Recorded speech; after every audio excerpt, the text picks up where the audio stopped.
Subnautica speedrunning is well known for having very diverse and fun to execute glitches. While most look difficult, they're all actually really easy to do if you know how to do them. These are my top 10 glitches that Subnautica speedrunners use, and how you can do them too. So to do Super Seaglide, it's very simple. The easiest way is to create a moon pool, like this, and find some way to flood it, like with a fish. Just any flooded moon pool will do. Wait for it to fill up a little bit, and then go above the water, and now you'll see your Seaglide goes about 2 to 3 times as quick as it did before. Another way to activate this glitch is with just a regular flooded base. Go inside, and then you can deconstruct and then reconstruct the hatch, and when you leave you'll have Super Seaglide as well. While this glitch is really fun to use because you go so quickly, in fact I'm pretty sure you're the quickest in the game. You can outrun Reapers and just anything with this. Do be careful, because if you do leave the water at all, you're going to lose Super Seaglide. So to get SSC to work, you're going to want to go into your options and mess around with a key binding. You want to find Take Picture and make this your scroll wheel or something like this. So now, if you use your scroll wheel, you see it's going to take loads of pictures really quickly. And if you do this while you're going towards the ground, sometimes it's just going to let you straight through like that. Now, it's not consistent. Sometimes it won't let you go through, but sometimes it just about skips the frame that you want, and it will let you through, just like this. So to despawn the water, what you're going to need to do is make a regular eye compartment, and then slightly make the moon pool. You'll know that it's worked correctly when you can sort of bob up and down inside the moon pool. If you don't do it correctly, then you'll be able to just swim in there regularly. So, if you swim inside here and then deconstruct the moon pool, while you're above that fake water, it'll actually disable the water. And you can just walk around the shallows like this. And to get water back, simply enter a hatch.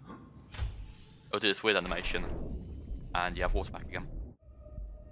So MVB clipping is a glitch that gets a little bit of a reputation from being very difficult and inconsistent, but it really just depends where you do it.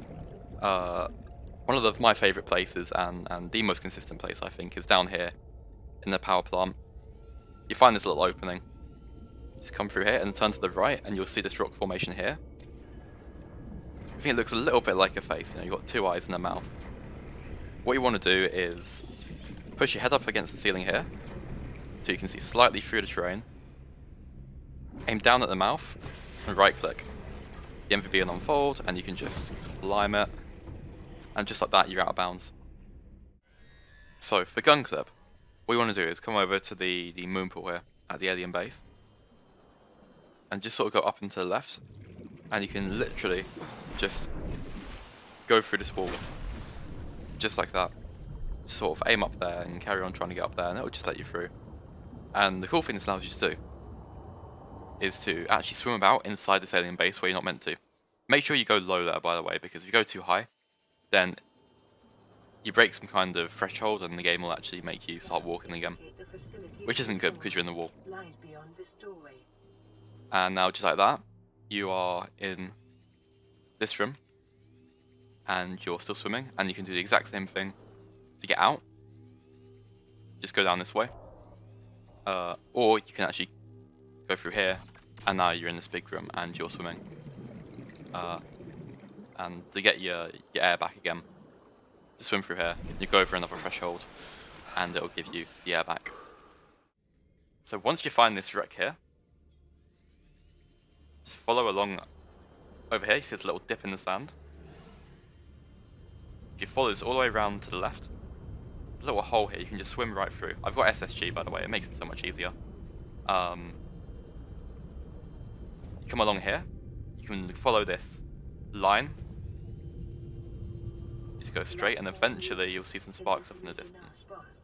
The Aurora's radioactive fallout will have devastating effects on the alien. Just scoot over to the right. If not contained within the next 24 Here we go. hours. You line yourself up between these two, I guess like tubes.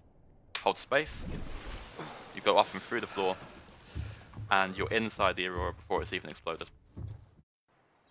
So ghost storage is actually really easy to do. You have to very quickly click storage container, and then click the exit escape pod. You see right now I don't have access to the storage container.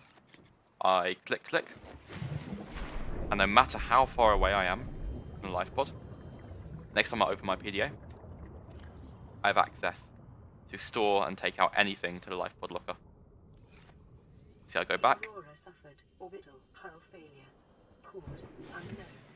0 human life signs. And as you can see, the MVB is in the storage locker.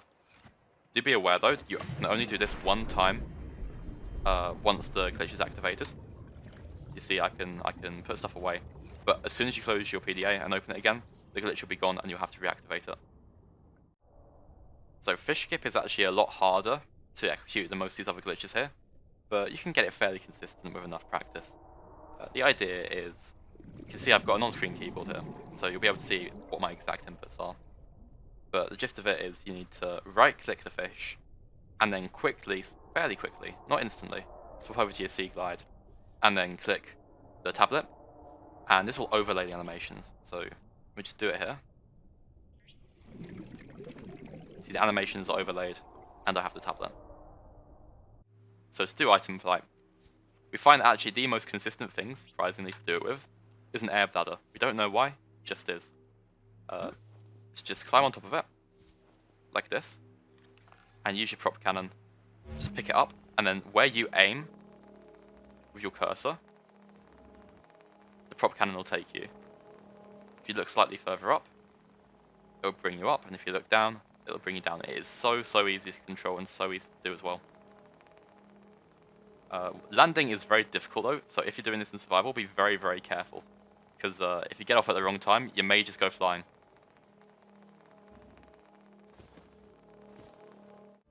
So in order to make a duplication base, I find the easiest way is to put 2 eye compartments next to each other like this, and then partially construct a window here. If you do it here, it won't work anywhere else. For some reason, it has to be this exact spot for a window. It has to be partially constructed. Now you can deconstruct this compartment and replace it with an L compartment shaped like this. This is the best way to shape it. Now if you fully construct a window, you see these bases go a little bit weird. They kind of flash if I click on this. Now if you deconstruct the window and make anything else, every time you construct it, it'll have 2 of it. See, there's now 2 moon pools here. As reconstruct, there's 2 again. Deconstruct 1 moon pool, there's another 1. And it doesn't just work with moon pools, it works with anything you add to the space, including stuff like nuclear reactors or bioreactors. Anything, any components that go into those interior pieces can be duped this way. So there are many more glitches than this, however these are the most used and the most fun in my opinion. I'll leave a link in the description to Salvin's video on glitches that are a bit more obscure and not used in speedruns. I've also linked my glitch 70% PB in the description, where you can see some of these glitches in an actual speedrun. If you're interested in learning how to speedrun Subnautica, there's also a link to the speedrunning Discord as well. Anyways, I hope you enjoyed the video, thanks for watching.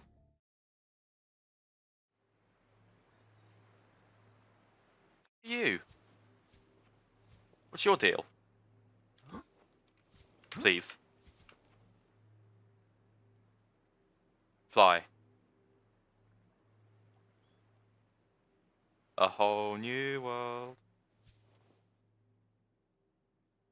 So magical. Absolutely magical.